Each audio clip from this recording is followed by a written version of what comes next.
man, or like the bad influence. So anyway, where's Big Dave? Oh, I'm talking to you here now. You know what I'm shooting for on this? A+. A+, baby. All right.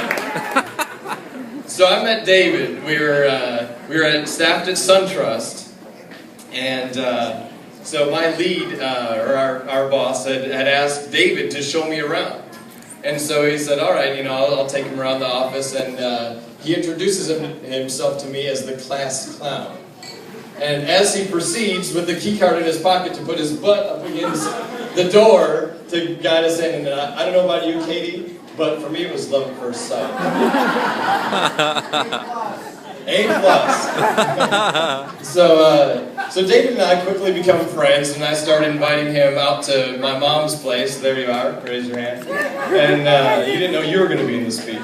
And so we go out there. We're in Fairfield Plantation, where she lives, and we go out and we go wakeboarding and tubing and all this stuff. But we quickly noticed David was a little different than the rest of my circle of friends that I bring out there. He's helpful. No offense, DJ. Oh, not taken. But, yeah, so this guy, you could have a pile of stuff you're going to put on the boat, and you turn around, and he's got it on the boat. And, or, if he goes in to get a drink, he's like, oh, what can I get you? How can I help? And then he also feeds all of us by bringing all the food out there, too. The guy's like the skipper, the first mate, the cook, everything all in one. So needless to say, that David quickly becomes known amongst my family and friends as the good friend. So with every good friend, Jace, what does that make you? The bad friend, yes indeed, and proud of it. Oh, and by the way, the church says you got to go pick up your flask. You left it there. You shouldn't put your initials on it, or your address. So anyway, we start hanging out quite a bit, and some other examples of the good friend are. So we were over at my house a couple weeks ago, and well, I guess I get the idea that we're going to do some drunken tractor rides. So I take the lawn tractor here, and we decided that, well, why don't we've got this furniture dolly here. We go to Home Depot, buy a rope, and we're doing some tractor skiing along the backyard. You folks from the South know what I'm talking about already. But, so then we decide, well, that's no good. We're gonna go out into the street and drive the tractor up and down the street, pulling each other around. So the sun is finally setting. We're out there having a couple drinks, driving the tractor. We turn around. Where's David? It's his turn, man. You're up. He's in cooking for all of us. So if this is not the good friend, I don't know what is. He even was gracious enough to invite us into his home when my wife and we were having our house built. Now, he did keep it 58 degrees for the sake of his precious beer brewing, but again, it was very much appreciated. So my wife and I are thinking, we've got to get this now, skip back a little bit, and when we were first hanging out with him, we're like, we've got to set this guy up, we want to be going on, and for selfish intent, like, I want to spend more time with him, so I have to have a woman to do some double dates with and all this. So we, and she's a kindergarten teacher, and so she's got all these young, like single women around, but none of them would meet her stringent standards for a man that she held in such high regard.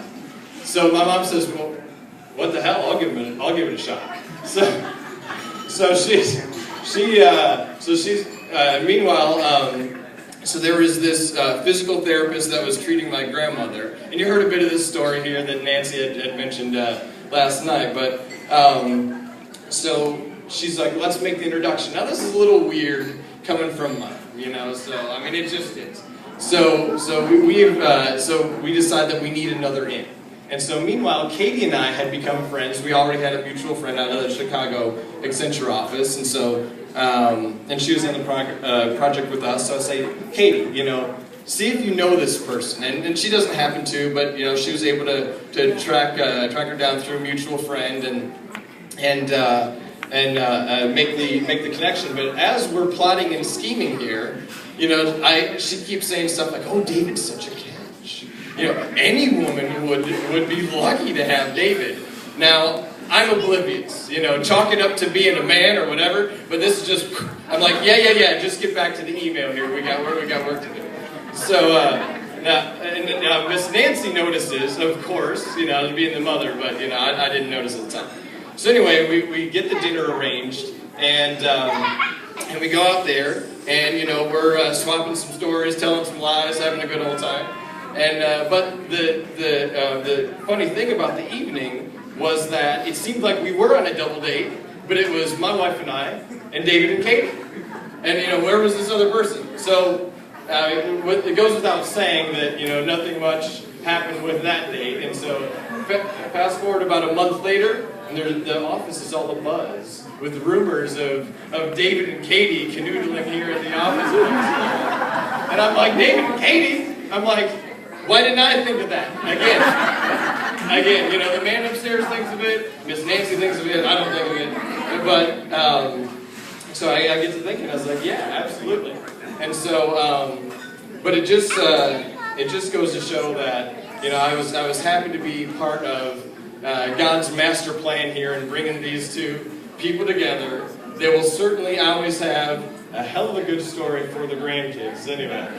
And so, David and Katie are truly both of which are the nicest, sweetest, most caring people. And they're always thinking of others. All the time putting others before themselves. But this weekend is all about you two.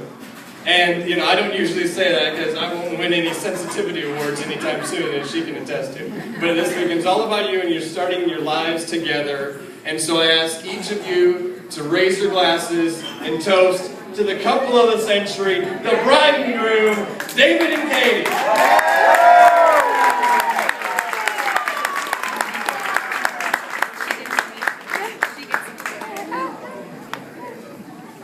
Testing. A+. You definitely got an A+, Keith. I'm in heels, so I'm not